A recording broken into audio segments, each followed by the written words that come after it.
அன்பு நண்பர்கள் அனைவருக்கும் வணக்கம். வாழ்க வையகம், வாழ்க வளமுடன். எல்லா புகழும் ஆண்டாளுக்கே. நரசிம்மன் திருவடிகளே சரணம். ஸ்ரீமத்தி விஷ்ணு சித்தாரிய மனோநந்தன ஹேதவையே நந்தநந்தன சுந்தரி கோதாய நித்தியமங்கலம். தென்னாடுடைய சிவனை போற்றி, எந்நாட்டிற்கும் நிறைவா போற்றி. ஒரு சிறிய விஷயம். என்னோடய வீட்டுக்கு நேற்று ஒரு நல்ல நண்பர் ஒருவர் வந்தார். அவர் என்னை பார்க்கல. அதனால் பார்த்த உடனே என்ன நல்ல வெயிட் போட்டிருக்கீங்க அப்படின்னு சொல்லி கேட்டார். அதாவது நல்ல உடம்பு எல்லாம் கூடியிருக்கு அப்படின்ற மாதிரி கேட்டாங்க. ஆக்சுவலாக அவருக்கு தெரியாது நான் 12 கிலோ எடை குறைச்சிருக்கேன் அப்படின்றது அவருக்கு தெரியாது. நான் எதுவும் பேசிக்கல, இடம் குறைச்சிருக்கேன் அப்படின்னு சொன்னேன். அப்போ அவர் சொன்னால் அந்த அவர் இடம் வெயிட் போட்டிருக்கீங்க, கொஞ்சம் உடம்புலாம் பார்த்துங்க சார், வாக்கிங்லாம் போங்க அப்படின்ற மாதிரி ஒரு விஷயம் சொன்னார். இது ஒரு சாதாரண ஒரு விஷயம். உங்கள் எல்லோருக்குமே நான் சொல்கிறது என்னென்னா, யார்கிட்டையுமே போயிட்டு ஏன் ரொம்ப டல்லாகிட்டீங்க, ஏன் கருத்து போயிட்டீங்க, ஏன் உடம்பு ஊதி போயிட்டீங்க அப்படிலாம் யார்கிட்டையுமே பேசாதீங்க. யார்கிட்டையுமே ஏன் எந்த மாதிரி நெகட்டிவான விஷயங்கள், ஏன் சுகரா, ரொம்ப இழைச்சி போயிருந்தாங்க, என்ன சுகரா அப்படின்லாம் கேட்காதீங்க. அது அல்பத்தனமான விஷயம். இது பொதுவான விஷயம். இந்த கேள்விகள் இது மாதிரி கேட்காதீங்க. ரெண்டாவது, இது உள்ள விஷயம் என்னென்னா, இது பொதுவாக எல்லாருமே ஜஸ்ட் லைக் தட் கடந்து போயிடுவாங்க. அதுக்கப்புறம் நேற்று அவங்க இரவு அவங்க மனைவி அப்புறம் இன்னொரு சகோதரி 2 பேர்கிட்டையும் பேசக்கூடிய வாய்ப்பு கிடைச்சது. அப்போ நான் சொன்னேன், உன் கணவர் இப்படி பேசுகிறாருன்னா எல்லோரும் அப்படியே அது இதுதான் பதில், எல்லாம் இதை கடந்து போயிடுவாங்க. பட் நான் எப்படி அதை ப்ராசஸ் பண்ணுவேன்னா, அவருக்கு அவங்களுடைய அம்மா வீட்டு சைடில் ஏதோ பிரச்சனை போயிட்டுருக்கு அப்படின்னு ப்ராசஸ் பண்ணுவேன் அப்படின்னு அந்த அம்மாட்ட சொன்னேன். அவங்க உடனே ஆமாம் சார், நீங்கள் சொல்கிறது உண்மை அப்படின்னு சொன்னாங்க. எதற்காக இது சொல்லணும், என்னுடைய தற்பெருமை பேசுவதற்காக இல்லை. எப்போதுமே அதை கனெக்ட் பண்ணி பாருங்கள், அது ரொம்ப முக்கியம். கனெக்ட் பண்ணுறதுன்னா புள்ளி இணைக்கிறது இல்லை, எந்த புள்ளி இணைக்கின்றது தான் முக்கியம். அதுக்கு நிறைய பிரயாணப்படணும். ஸோ பிரயாணப்படுங்கள். கற்றுக்கொண்ட ஒரு எண்ணம் இருந்ததுன்னா இந்த பணவளக்கலையோட மனித வளக்கலை உங்களுக்கு உங்களுடைய கைக்குள்ளே வந்துடும். ஒன்ஸ் மனித வளக்கலை உங்கள் கைக்குள்ளே வந்துடுச்சுன்னா ஸ்கை இஸ் த லிமிட்.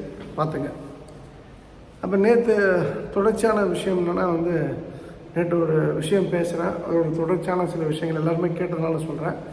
இது குயிக்காக நீங்கள் இதை ஃபாலோ பண்ணலாம். வீட்டுக்கு எப்போதுமே லைட் கலர்ஸ் யூஸ் பண்ணுங்கள். டார்க் கலர்ஸு, இந்த பெயிண்ட் கம்பெனி கொடுக்குற கலர்லாம் அடித்து வைக்காதீங்க. இப்போ வுட்டுன்னா நேச்சுரல் அதோட கலரில் இருக்கணும். வீடுனா வெள்ளை அடிக்கிறதா சொல்லுவாங்க எங்கள் ஊரில். அப்போனா வெள்ளை தான் உள்ளேயும் வெளியில். திருப்பூர் மக்கள் நான் ரொம்ப மகிழ்ச்சி அடைகிறது நிறைய பெரிய ஆட்கள் எல்லோரோட வீடுகளுமே பார்த்திங்கன்னா உள்ளேயும் வெளியும் வெள்ளை தான் அடிச்சிருப்பாங்க, ஒயிட் தான் அடிச்சிருப்பாங்க. ஸோ சிறப்பு. அண்டு படுக்கையில் 0 வாட்ஸ் ப்ளூ கலர் பல்பு போட்டுட்டு தூங்குங்க. உங்களுக்கு சில மகிழ்ச்சியான தருணங்களை நோக்கி நீங்கள் பயணப்படுவதற்கு இதெல்லாம் நிச்சயமாக உதவும். அடுத்ததாக ரெடியூஸ், உங்களுடைய துணிகளை கம்மி பண்ணுங்கள். மினிமலிஸ்ட் லைஃப் போயிடுங்க. இப்போ என்கிட்ட 50 சட்டை இருக்கா, 20 சட்டை கொடுத்துருவோம். 100 புடவை இருக்கா, ஒரு 10 புடவை அது கொடுத்துருங்க. எனக்கு தெரியும் சிலர்லாம் பார்த்திங்கன்னா அரசியல்வாதிகள்லாம் ஒரு நாளைக்கு 5 சட்டை 6 சட்டைலாம் மாற்றுவாங்க. ஏன்னா அதுதான் மக்களுக்கு பிடிச்சதுன்னு சொல்லிட்டு. ஆக்சுவலாக டெக்னிக்கலாக அப்படி கிடையாது. எனக்கு தெரிஞ்ச சில பணக்காரர்கள் அவங்க பொண்ணுக்கு ஒரு நாளைக்கு ஒரு சுடிதார் எடுத்து கொடுத்த பணக்கார ஃபேமிலியில் நான் கடந்து வந்திருக்கேன். அதனால் இது போல் தேவையில்லாத செலவுகளை உடை விஷயத்தில் பண்ணாதீங்க. அண்ட் நம்பர் 2 நான் ஆஃபீஸ் கோயர்ஸ்லாம் பார்த்தீங்கன்னா இந்த பந்தாவுக்கு ட்ரெஸ் பண்ணுவாங்க. அந்த காலத்தில் சோபனா ரவின்னு ஒரு நியூஸ் ரீடர் உண்டு. எல்லாருமே அந்த சோபனா ரவி எனக்கு என்ன ட்ரெஸ் போட்டிருக்காங்கன்னு பரபரப்பாக பார்ப்பாங்க. அந்த டயனோரா டிவின்னு ஒரு டிவியில் எனக்கு நல்லா ஞாபகம், சால்டர் டிவி, டயனோரா டிவி, இது ரெண்டுலேயும் அவனை நான் பார்க்கும்போது அவனை ரசித்த ஆட்களையும் நான் கண்ணால் பார்த்துருக்கேன். அது பிகாஸ் அவங்களுடைய சாரீக்காக. ஸோ இது போல் சாரீ குவிக்கிறது, டெய்லி ஒரு சுடிதார் போடுறது, இதெல்லாம் அவாய்ட் பண்ணிங்க.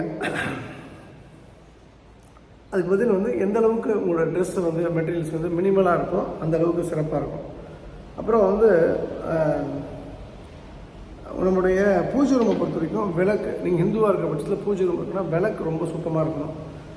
பொதுவாக எங்கள் வட்டாரத்தில் வியாழக்கிழமை தான் விளக்குகளை வந்து கழுவுவாங்க. அந்த வீட்டு உரிமையாளர் அந்த பெண் தான் கழுவுவாங்க. அப்புறம் பூஜை ரூமில் ஃபோட்டோ ரொம்ப குறைவாக இருக்கணும். அதில் வந்து பணம் வைக்கக்கூடாது, ரொம்ப முக்கியம். பூஜை ரூமில் வந்து அது நீட்டாக இருக்கணும். அந்த வைத்த பூ இன்றைக்கி வச்சோன்னா நாளைக்கு எடுத்துடணும். அது பூ வாடி இருக்கக்கூடாது. அன்னபூர்ணிக்கு எப்போதுமே அரிசி மாற்றிக்கொண்டே இருங்க. கட்டாயம் வந்து அதில் வைக்கவே கூடாதுன்னா பூஜை ரூமில் பணம் வைக்கக்கூடாது, ஞாபகம் வச்சுங்க. அப்புறம் இதுக்கு அடுத்தது சின்ன சின்ன விஷயங்கள் மாற்றும் போது ஒரு பெரிய விளைவுகளை கொடுக்கும். கிச்சன் சிலிண்டர் பார்த்திங்கன்னா, கிச்சனில் வந்து ஆக்சுவல் கிச்சனில் ஒன்று இருக்கும், இவர் ஒன்றோ ரெண்டோ என்ன சொல்கிறது ஒரு சர்ப்ளஸாக வச்சுருப்பாங்க. நிறைய பேர் என்ன பண்ணுவாங்கன்னா, அந்த அந்த அந்த டோர் டெலிவரி பண்ணக்கூடிய அந்த கேஸ் டெலிவரி பாய்ஸ் அன்டச்சபிள் மாதிரி ட்ரீட் பண்ணுவாங்க. அவங்களாம் வீட்டுக்குள்ளே வந்துடக்கூடாது அப்படின்றதுக்காக அந்த கிச்சனுக்கு வெளியிலேயே ஒரு மாதிரி ஒரு இடத்த எடுத்து அங்கேயே 4 சிலிண்டர் 5 சிலிண்டர் அது வந்து ஒரு பைப் கனெக்ட் பண்ணியிருப்பாங்க. அது வீட்டுக்குள்ளே இருக்கக்கூடிய சிலிண்டருக்கு கேஸ் ஸ்டவ்வுக்கு வந்துடும். அதெல்லாம் தப்பான விஷயம். நான் திரும்பவும் சொல்கிறேன், எந்த சூழ்நிலையுமே அதுபோல் ஒரு ஸ்டோரேஜ் யாரை கேஸ் சிலிண்டருக்கு க்ரியேட் பண்ணாதீங்க. 2 விஷயம், அது ஆபத்து. இன்னொன்று வந்து அன்யூஸ்டு சிலிண்டர் வந்து எப்போதுமே இருந்துகிட்டே இருக்குது அப்படின்னா அது ஒரு வகையான நெகட்டிவிட்டியை க்ரியேட் பண்ணுன்றதை நீங்கள் புரிந்து கொள்ளுங்கள். அப்புறம் வந்து உடைந்த பைப் இருக்குது அப்படின்னு சொன்னால் அந்த தண்ணி சொட்டுன்னு நம்ம சொல்ல பார்த்தீங்களா, சில வீடுகளில் பார்த்திங்கன்னா அது வந்து மாற்ற மாட்டாங்க, ஒரு துணி வச்சு கட்டியிருப்பாங்க. நான் உங்களுக்கு சொல்கிறது என்னென்னா, ப்ளம்பிங் எலக்ட்ரிக்கல் வேலை, ஸ்பார்க் வருது, ஃபியூஸ் போகுது, ஷாக் அடிக்குது, என்ன விஷயம் ப்ளம்பிங் எலக்ட்ரிக்கல் ரிலேட்டடாக வீட்டில் வந்து குறைபாடுகள் இருந்தாலும் உடனடியாக அதை ரெக்டிஃபை பண்ணுங்கள். அது ஒரு பெரிய சேஞ்சும் உங்களுக்கு கொடுக்கும். அடுத்ததாக வந்து செப்டி டேங்க் வந்து ஃபுல்லாக ஆனதுக்கப்புறம் வந்து அந்த செப்டி டேங்க் வந்து க்ளீன் பண்ணுங்கள். கிராமப்புற வீடுகள்லாம் பார்த்திங்கன்னா செப்டி டேங்க்னு இருக்கும். அது வந்து லாரியில் வந்து எடுத்துகிட்டு போவாங்க அந்த மனித கழிவுகளை. நிறைய பேர் வந்து ஆஃப் டேங்க் வந்தாலே எடுத்துருவாங்க. அது வந்து நிரம்பி வழிகிற அளவுக்கு வந்ததுக்கப்புறம் எடுங்க. அதில் ஒரு சின்ன ஒரு மேட்டர் இருக்குது, ஒளிஞ்சிருக்கு. அண்டு வாட்டரை பொறுத்த வரைக்கும் நம்முடைய ஓவர் டேங்க்கும் சரி நீர்நிலை தண்ணீர் தொட்டி, கீழ்நிலையில் வைக்கக்கூடிய தண்ணீர் தொட்டியும் ஆகட்டும், எப்போதுமே ஃபுல்லாக இருக்கிற மாதிரி பார்த்துங்க. அப்புறம் வீட்டில் வந்து கொடிகள் வந்து படரக்கூடாது. வீட்லேயும் சரி நம்ம காம்பவுண்ட்லேயும் சரி அதை நீங்கள் கட் பண்ணி எடுத்துருங்க. அது மிகப்பெரிய நெகட்டிவிட்டி. அது மாதிரி வீட்டில் வந்து உங்களுக்கு ஒரு சில கட்சிகள் பிடிச்சிருக்கோம், அந்த கட்சி கொடியை பறக்க விடுறது வந்து அது நல்ல விஷயம் கிடையாது. சிலர் பண்ணுவாங்க, அந்த கட்சியால் வளர்ந்துருப்பாங்க, அவங்களுக்கு அது வந்து சரி. ஒரு சாமானிய தொண்டர் இது எனக்கு பெருமைன்னு சொல்லலாம் பண்ணாதீங்க. நம்ம வீடை கட்சியை ஆஃபீஸ் ஆக்கிறாதீங்க. கட்சிக்கு என்ன பிரச்சனையோ அதே பிரச்சனை நம்ம வீட்டுக்கும் வரும். பிள்ளைங்களுக்கு வந்து படிப்பு தான் முக்கியம் என்ற ஒரு விஷயத்தை எப்போதுமே வந்து சொல்லிக்கிட்டே இருங்க. பின் வச்சு குத்துற மாதிரி குத்திகிட்டே இருக்கணும். படிப்பு இல்லைனா அந்த பிள்ளைகளுக்கு லைஃப் கிடையாதுன்றது அவங்களுக்கு தெரிஞ்சுதுன்னா எல்லா பிள்ளைகளும் நல்லா படிப்பாங்க. என்ன வந்து நம்ம கெட்ட வார்த்தைகள் பிள்ளைங்க முன்னாடி பேசுகிறோம், சீட் பண்ணுறோம், நம்ம அடுத்தவனை 420 வேலை பண்ணுறோம், லஞ்சம் வாங்குகிறோம், அப்புறம் சிகரெட் குடிக்கிறோம், போதைப் பொருள் யூஸ் பண்ணுறோம், தண்ணி அடிக்கிறோம் அப்படின்னு சொன்னால் குடிக்கிறோன்னா இதெல்லாம் நம்ம குழந்தைகளை பாதிக்கும். எந்த சூழ்நிலையுமே நம்ம அப்பா வந்து பண விஷயத்தில் பர்ஃபெக்டான ஆள் பேர் வாங்கணும். நம்ம அப்பா வந்து எவனா எழுச்சி வாங்கி கட்டானா அவனை ஏமாற்றி பணம் பிடுங்குற ஆள், நம்ம அப்பா 420 அப்படின்னு சொன்னால் அந்த பையனும் அப்பாவை வந்து ஒரு டைமுக்கு அப்புறம் 420 தான் பார்ப்பான். ஸோ அதனால் உங்கள் பிள்ளைகளுக்காகவது நீங்கள் நேர்மையான வாழ்க்கையை முன்னெடுக்க வேண்டும். இதுக்கு அடுத்ததாக ரொம்ப முக்கியமானது, ஒரு பெட்டர் சேஞ்ச் வரணும்னா வீட்டில் ஜிம் வைக்காதீங்க. ஜிம் வச்சுருந்தீங்கன்னா அதை ரிமூவ் பண்ணி யாருக்காவது கொடுத்துருங்க, விற்றுருங்க. வீட்டில் மட்டும் ஜிம் வைக்காதீங்க. அதே போல் லிஃப்ட் இல்லாமல் வீடு கட்டுறது சிறப்பு. ஸோ நான் அப்படி தான் பண்ணியிருக்கேன், நீங்களும் அப்படி பண்ணால் சிறப்பாக இருக்கும். உணவு வந்து எந்த அளவுக்கு நீங்கள் சிக்கனமாக, அதாவது ஹெல்த்தி ஃபுட்டு அண்டு குறைவான நம்ம உடம்புக்கு தேவையான என்ன சொல்கிறது சதவீதங்கள் சரியாக இருந்து பேலன்ஸ் டயட்னு சொல்லலாம், கரெக்டான வார்த்தை. அது நம்ம வந்து மெயின்டைன் பண்ணும்போது நல்லது. ஃபுட்டை வந்து நம்ம கான்சன்ட்ரேட் பண்ணணும். தயவுசெய்து கெஞ்சி கேட்டுக்கிறேன், இந்த பிரியாணிக்கு அடிமையாக இருக்காதீங்க. அவங்க எதில் பண்ணுறாங்கன்னு தெரியாது, எல்லாம் வந்து அந்த பிரியாணி இந்த பிரியாணின்னு சொல்லி யூடியூப்பில் ரிவ்யூ போட்டு எங்கே பார்த்தாலும் வந்து பிரியாணி விற்றுட்ருக்காங்க. அதில் ஹைஜீன்றதுக்கு ஒரு விஷயத்துக்கும் அந்த பிரியாணிக்கும் சம்மந்தம் இல்லை. பிரியாணி சாப்பிட்றது உடம்புக்கு நல்லது இல்லைன்றது புரிஞ்சுங்க. ஸோ உணவு விஷயத்தை நீங்கள் கான்சன்ட்ரேட் பண்ணுறதுக்காக இந்த விஷயம் சொல்கிறேன். நிச்சயமாக எக்ஸசைஸ் மஸ்ட்டு, வாக்கிங் மஸ்ட்டு, ஒரு கேம் ரொம்ப மஸ்ட்டு. என் நண்பர் ஒரு சொன்னார், வாக்கிங்லாம் வந்து உடம்பு குண்டாக இருக்கும்போது அதை குறைக்கிறதுக்கு தான் போனோம், நான் தான் ஸ்லிம்மாக இருக்கேன்னு சொல்லிட்டு. அது அப்படி இல்லை. இது உடம்பு குறைக்கிறதுக்காக வாக்கிங் போகிறது ஒரு விஷயம்.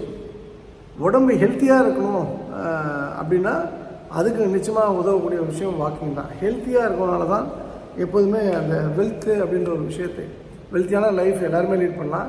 அந்த வெல்த்தியான லைஃப்பில் இருக்கக்கூடிய வெல்த்தை வந்து என்ஜாய் பண்ண முடியுது. யாரால என்ஜாய் பண்ண முடியும்னா ஹெல்த்தியாக இருக்கனால தான் பண்ண முடியும். யோசிச்சு பாருங்கள், உங்களுக்கு சுகரு, கட்டை விரல் எடுத்துட்டாங்க, காலை விரல எடுத்துட்டாங்க, நீங்கள் போய் ஸ்வீட் சாப்பிட முடியுமா? உங்களுக்கு அல்சர் இருக்குது, காரம் சாப்பிட முடியுமா? அப்போது இதெல்லாம் வந்து நீங்கள் எல்லாத்தையும் என்ஜாய் பண்ணணும் அப்படின்னு ஆசைப்பட்டீங்கன்னா ஹெல்த்தி லைஃப் தான் அதுக்கு நல்லது. ஸோ நல்லா எக்ஸசைஸ் பண்ணுங்கள். வாக்கிங் தி மஸ்ட்ன்றதை புரிஞ்சுங்க. மேக்ஸிமம் வீட்டில் வந்து வீடே அடைச்சி இருக்க மாதிரி வந்து பெரிய பெரிய சோஃபா டேபிள்லாம் போட்டு வச்சுருக்காதீங்க. கூடுமான வரைக்கும் வந்து வரக்கூடியவர்கள் உட்காருவதற்கு பிளாஸ்டிக் சேர்ஸ் போதும். ஃபோல்டபுள் ஸ்டாக்கபிள் சேர்ஸ், ஃபோல்டபுள் சேர்ஸும் இருக்குது, அதையும் நீங்கள் யூஸ் பண்ணலாம். ஸோ தயவுசெய்து வந்து எப்போதுமே இடத்தை அடைச்சிக்கக்கூடிய சேர்ஸு, சோஃபாஸு போன்ற விஷயங்களை அவாய்ட் பண்ணுங்க. அப்புறம் உங்களுடைய பீரோவுக்கு பின்னாடி அழுக்கு வந்து தேங்கும். ஒரு 3 மாதம் 4 மாதம் ஆச்சுன்னா பீரோவுக்கு கீழேயும் தேங்கும். அதனால் கொஞ்சம் சிரமம் பார்க்காம பிள்ளைங்க இருந்தாங்கன்னா பிள்ளைங்களோட ஹெல்ப்போட அந்த பீரோவை மூவ் பண்ணி அதை க்ளீன் பண்ணுறது ஒரு ஹேபிட்டாக வச்சுங்க. ஒரு அட்லீஸ்ட் ஒரு 2 மந்த்ஸ்க்கு ஒன்ஸ் ஆகுது. அடுத்து வந்து செருப்பு, துடைப்பம், ப்ரஷ்ஷு, பல் துளக்கிற ப்ரஷ்ஷு, துளக்குவதுக்கு உதவக்கூடிய ப்ரஷ்ஷு, இது 3மே ரெகுலராக மாற்றிட்டே இருங்க. 2 மாதம், அதாவது ப்ரஷ்ஷை பொறுத்த வரைக்கும் 1 மாதம் இன்டர்வல். பல் விளக்குற ப்ரஷ்ஷு, துடைப்பம் தேஞ்சு போச்சுன்னா மாற்றுங்க. அது வந்து அந்த நம்ம சில வயசானவங்களாம் பார்த்திங்கன்னா தேய்ச்சி கையில் குத்திடும். அந்த அளவுக்கு சின்னதாகிடும். இவ்வளோ பெரிய துடைப்பம் இவ்வளோண்டாகிடும். அதையும் யூஸ் பண்ணிட்டுருப்பாங்க. அப்படி பண்ணாதீங்க, அது நல்லதல்ல. செருப்பு வந்து 2 மந்த்ஸ் 3 மந்த்ஸ் வந்து மாற்றிக்கிட்டே இருங்க. அண்டு மொபைல் டைம் வந்து எவ்வளோ ரெடியூஸ் பண்ணுறீங்களோ அவ்வளோ நல்ல வாழ்க்கையை நீங்கள் வாழ முடியும். அண்டு உங்கள் வீட்டில் வந்து உங்களுக்கு யார் ரோல் மாடலோ அவங்களோட ஃபோட்டோவை பெருசாக ப்ளோ பண்ணி வச்சுங்க. உதாரணத்துக்கு வந்து அப்துல் கலாம் என்ன பண்ணார் நாட்டுக்கு? ஒன்றும் பண்ணல. அவர் பிரசிடெண்ட்டாக இருந்தார். பிரசிடெண்ட்டாக இருந்தாலும் அந்த பவரை மிஸ்யூஸ் பண்ணலை, லஞ்சம் வாங்கலை. அவர் லைஃப்லேயே லஞ்சம்ன்றதுக்கு அகேன்ஸ்டாக இருந்தவர். ஒரு உச்சக்கட்ட பதவியில் இருந்து எப்படி நேர்மையாக இருக்க முடியுன்ற ஒரு விஷயத்தை உலகத்துக்கு உறக்க மிக சரியாக வாழ்ந்து காட்டி சொல்லிட்டு போனவர். உறக்க சொல்லிட்டு போயிருக்கார். அப்போது அவர் ஒரு ரோல் மாடலாக இருக்கலாம். இப்போ என்னை பொறுத்த வரைக்கும் என்னோடய ரோல் மாடல் வந்து திருப்பதி வெங்கடாச்சலபதி தான். பெரிய ஃபோட்டோ எனக்கு என்னுடைய அன்பு சகோதரி ஆவடியை சேர்ந்த திரு மஞ்சுளா அவர்களும் அன்பு சகோதரர் சாலமன் அவர்களும் கொடுத்தாங்க, கிஃப்டாக கொடுத்தாங்க. எனக்கு அந்த அந்த அந்த பெருமாள் வந்து ஒரு விசேஷமான பெருமாள்ன்றது எனக்கு புரிஞ்சு போச்சு. வரைஞ்ச ஃபோட்டோ எங்கள் வீட்டு பூஜை ரூமில் தான் இருக்கும் திருநெல்வேலியில். விஷயம் என்னென்னா, அந்த பெருமாளை பார்க்கும்போதுலாம் இவர் வந்து தூக்கமே இருக்காது, எப்போ பார்த்தா நின்றுட்டே இருக்கார் நம்மள மாதிரி. அப்போ அவர் நின்றுட்டே இருக்கிறதுனால, தொடர்ந்து உழைக்கிறதுனால அவருக்கு பணம் அதிகமாக வருதுன்ற ஒரு விஷயத்தை அவர் அந்த ஃபோட்டோ பார்க்கும்போது தான் எனக்கு புரிஞ்சுக்கிறாங்க. அப்போது 2 விஷயம் தான். அந்த ஃபோட்டோ பார்க்கும்போது உழைக்கணும், தூங்கக்கூடாதுன்ற விஷயத்தை பெருமாள் உணர்த்துவார். அப்போ அது எனக்கு ரோல் மாடல். எங்கள் வீட்டில் ஆண்டாள் உண்டு. நீ வந்து சாதாரண பெண்ணாக இருந்தாலும் நீ எப்படி சாதாரண பெண்ணு நீ எப்படி வந்து பெருமாளை கல்யாணம் பண்ணிக்கணும்னு அவங்க அப்பா கேட்கும்போது நான் பண்ணுவேன், அதுக்காக தான் அந்த பிறப்பு எடுத்திருக்கேன்னு சொல்லி அந்த பெருமாளை கல்யாணம் பண்ணிப்பாள் இல்லையா, அதுபோல் அந்த விஷயத்துக்காக ஆண்டாள். இது போல் உங்களுக்கு எந்த சாமி பிடிச்சிருக்கோம்? எனக்கு மாயம்மா ரொம்ப பிடிச்ச விஷயம். மேஜிக்னாலே மாயம்மா தான். ஒரு பெரிய மெஜிஷியன். அவங்களுக்கு ஈக்குவலாக யாருமே அது மாதிரிலாம் மேஜிக் பண்ண முடியாது, மிராக்கிள்ஸை உண்டு பண்ண முடியாது, கொடுக்க முடியாது. அப்போது அது போல் ஃபோட்டோஸ் நீங்கள் வச்சுக்கலாம். ஆனால் அந்த ஃபோட்டோவை பார்க்கும்போதெல்லாம் மிராக்கிள் நடக்கும் அப்படின்னு நம்பிக்கை வரும். மாயம்மா பார்த்திங்கன்னா, ஆண்டாளை பார்த்திங்கன்னா சாதிக்க முடியுன்ற ஒரு வெறி வரும். எய்ம் எவ்வளோ பெருசாக இருந்தாலும் என்னால் முடியுன்ற ஒரு வெறி.